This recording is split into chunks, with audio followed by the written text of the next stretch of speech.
All right.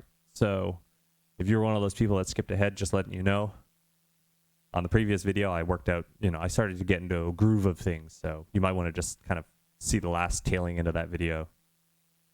So, all right. So also, we brought things from 15 to 10, from 15 FPS to 10 FPS. And I felt that the animation, the motion looked a lot, the physics of it, the physics of the motion looked a lot more weighty and, just much better. However, I think I'd like to add some in between so we can run this thing back up at 15 FPS.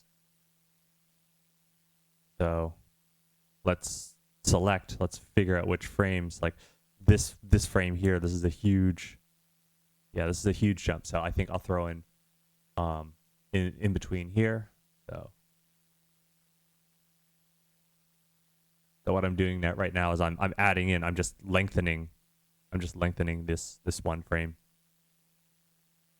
So let's play that again. Much better. And then also maybe on the impact.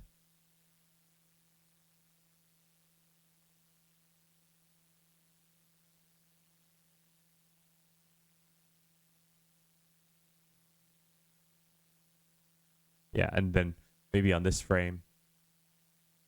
So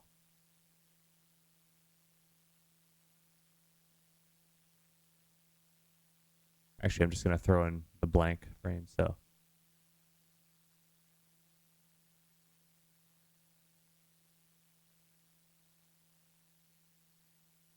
and maybe here to here, there's a large gap.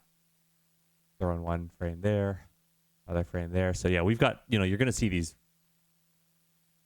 kind of ugly looking blanks. All right, so let's just play that through, but this time I'll play it through 15. Let's see how that looks. Epilepsy warning.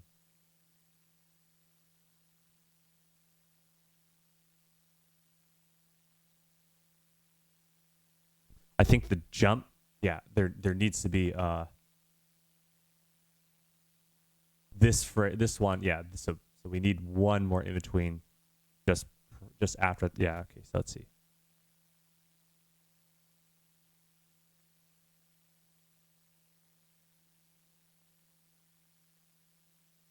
And I think on the recovery,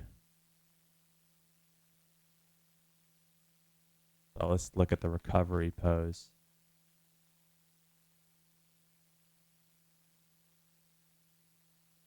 Maybe one more frame on the recovery. Okay, so you can see this is where things are at now. Let's throw a bookmark here. All right, so actually I'm going to start moving my bookmarks into sensible areas. So let's see. This is like the fully crouched position, so let's put a bookmark there.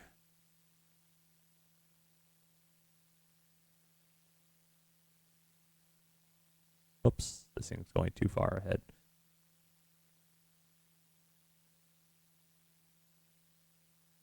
Okay, so that looks like let's put another one there. So those are the key, or the most important key frames. So from here to here, and then from here to here, and then from here to here, right? So you can see that I've broken it down into the anticipation here. This is the action. And then there's the recovery. So let's just do it. How many frames I got to add? 1, 2. It's like not that many. Okay. So I'm going to turn on my light table. No, you know what? I need to set my frame. Okay, so now my light table set to 1 before, 1 after. But even then, I'm going to split up my my red line drawing. So currently my red lines and my shapes are all on one layer. So I'm just going to duplicate this layer. Yeah. And then I'm going to take this one and I'm going to delete all the black lines, all the black stuff, and then delete all the red. Take this one and delete all the red pixels. There we go. Now they're all separated. And now when I do my light table, I'll have just only masses. Because the problem is that the light table operates on the alpha channel. And it was causing an overly complex display to show up.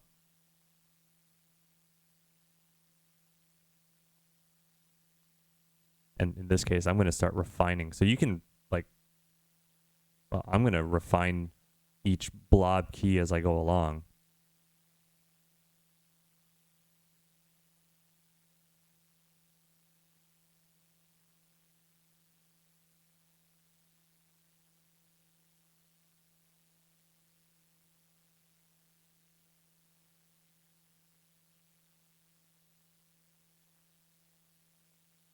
Oh, this is, let's see.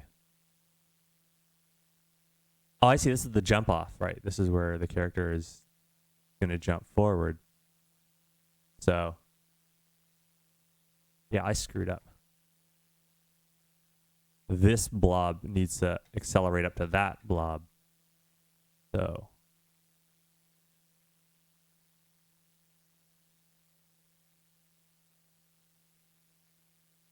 let's make that accelerate.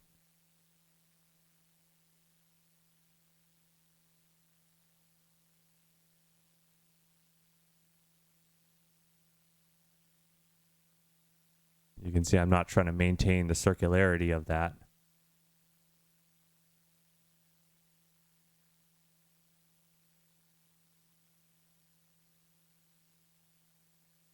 And I guess that's the thing, right? It's like, I don't like to rigidly stick to one timing. Oh boy, we've got a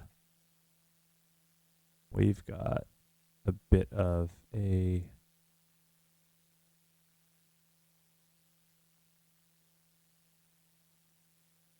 all right, so I need to smooth this out.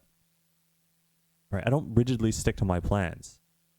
I don't rigidly stick to a certain set of keys because sometimes, you know, those keys need a little changing, and it's kind of hard to tell.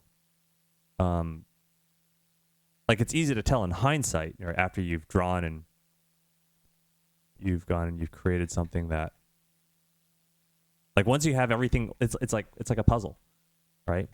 You scatter all the puzzle pieces on the table. You can't solve the puzzle until all the puzzle pieces are on the table. You can't tell how everything's going to fit together. So you kind of need to throw all the puzzle pieces. Like, my process is throw all the puzzle pieces out on the table, and then I can arrange them until they all fit together the way I like, right? So that's why that's my process of iteration or improvisation, is that I don't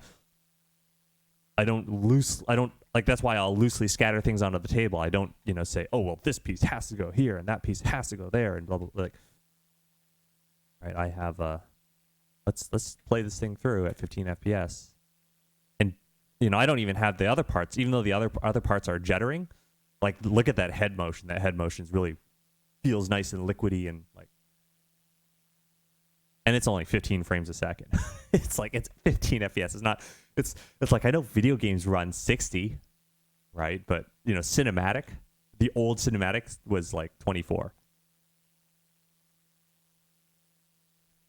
And I'm only using 15, and yet it still looks really smooth. So this is the trick of animation, is not just throwing more frames at it. It's really, you know, it's really the in-betweening as an art, right?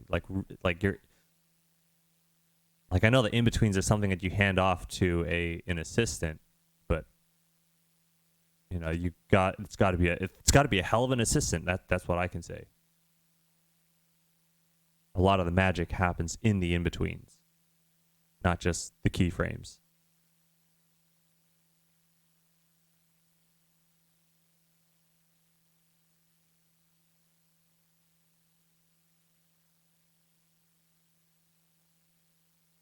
We're going to get that pelvic thrust in there.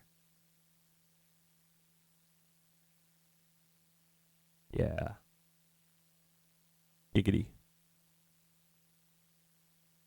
Let's move that lower. So I'm just like shaving away. Right, that's the other thing I like about working in sprites, is that because there's no anti-aliasing, right? It's like I really feel the effect of shaving away at pixels, and I don't have to worry about like little pieces of pixel crap. Like, you know, sometimes when you're drawing at a high-res image and you've drawn and there's like a little scrap of something because you didn't mask it out properly. In this case, it's like pixels are huge, right? There's no missing any of that. You can't miss it. Like the pixels are so enormous at this resolution. You can really get that kind of a liquidy whoop.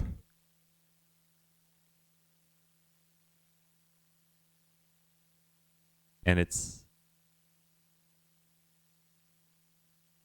right. It's not a shake and bake. It's not like some shake and bake process. Not something where you follow, you know, 4 or 5 easy steps, blah blah blah. It's like, no, there's lots of things that go on in between. I still have to remember that's a pelvis, right? So I got to maintain the spacing between the head and the pelvis. So it's a combination of making things move well as maintaining that spacing. Oh, right. This is the part where I want it to kind of... leave me alone, autosave. I'm going to push that way. I need to squish it down that way. So, right, and then this kind of pools up here, and then it's going to slide out this way. Right.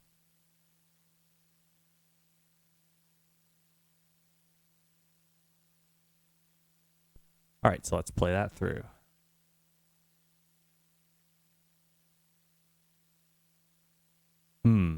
You can kind of feel this weird ziggy-zaggy stuff going on with that.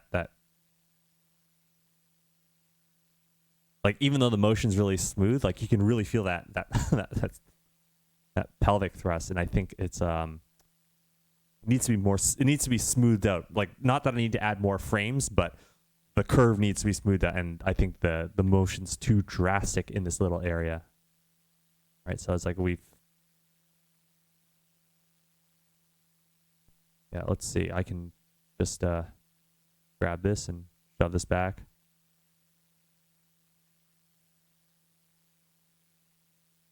And I'm just going to erase that and blob in. All right, let's play it through. Much better. So it's in there slightly, but it doesn't look, you know, weird.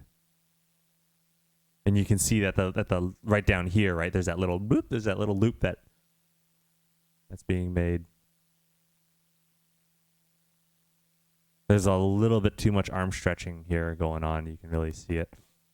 Right. But like the head and the pelvis, those were critical masses. Those are like the heaviest masses I wanted to deal with right away.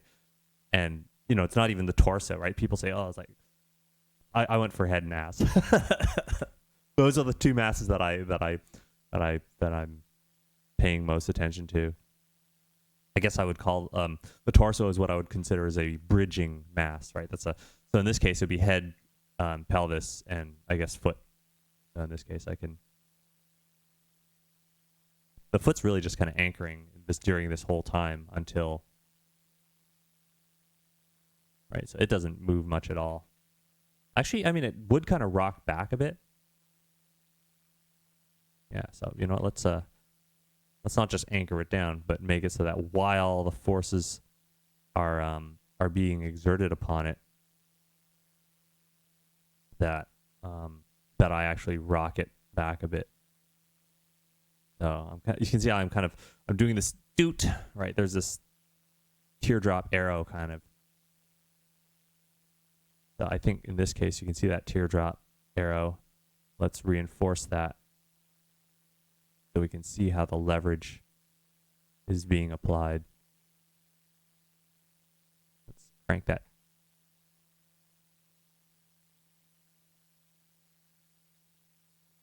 Get that pivot point. Again, right, because it's down to the pixels, like you can really use individual pixels to really, there's so much nuance that can be conveyed, a lot of subtle little nuance that can be conveyed within each pixel.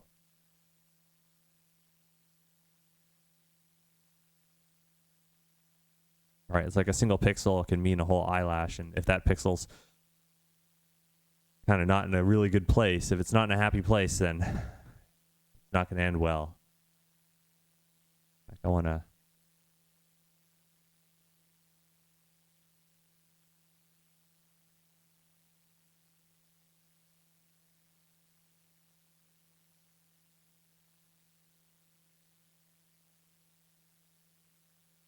yeah, this bit doesn't look right. Neither does that one, so let's make her land toes first. So actually, if anything, that toe just goes boop, and then I can secure the toe right there for the landing. So yeah, all this goes, and this is why I say, you've got to silence the inner illustrator in you, because the inner illustrator wants everything to be super clean and polished, and that is a shackle. That's a shackle. That's some fucking chains right there.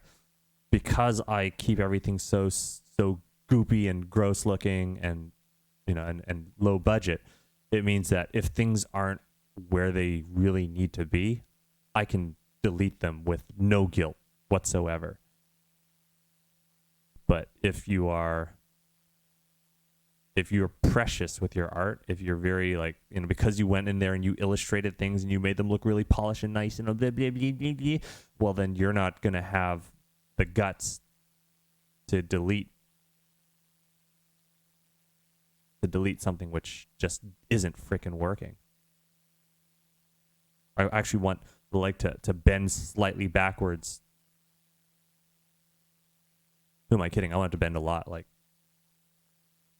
to show that hyperextension. So I'm going to start liquefying the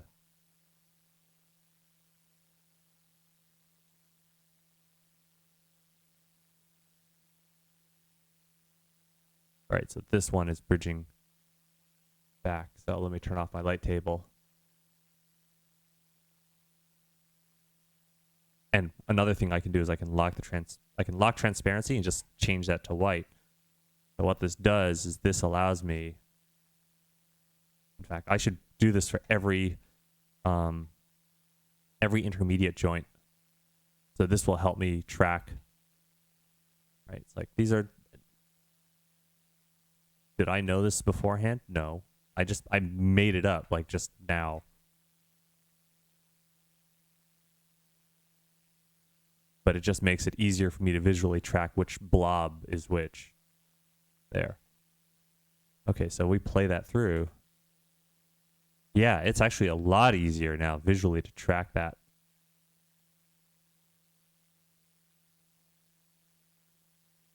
Looks like I missed one.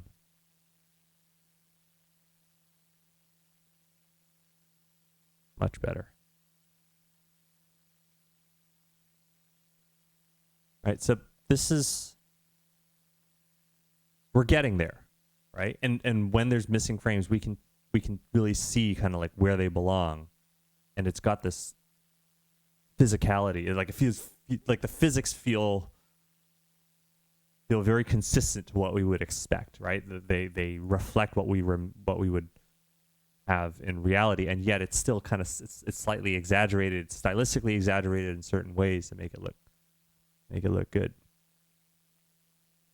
Right, and so for the rest of this animation, it's literally just going to be me finishing up the in-betweens using the same processes which I've shown you, and then eventually I'll just have everything it'll be like a fully filled in silhouette that's animated and nice, as smooth as this, and then it's just a matter of breaking the thing down into layers and tracking the hat and the hair and all the other parts to this motion. So this is what I mean by generating. In the very first video, it's like generating the rotoscope. You're generating a smooth motion for you to rotoscope things onto. But that generation of the motion in animation, the motion's what matter. It's like, don't be an illustrator, right? It doesn't have the frames don't have to look good. the whole animation needs to move good. You're drawing the motion. You're not drawing the things. Illustrators draw things. They draw things that look good. Animators draw motion that looks good. And then finishing the whole thing up, right? The polish and all that is going through and illustrating the motion. Right. That's the thing. So don't let your illustration abilities hold back your animation abilities. You have to understand that the illustration is just this extra layer of stuff that sits on top of the foundation of motion. So anyway, I don't really see a point to dragging this thing out until it's all done. It's just a waste of bandwidth and my time and your time. And I know you guys are probably going to see the finished animation at some point. I'll probably show it in the next video. But yeah, this is probably good enough for the series for now.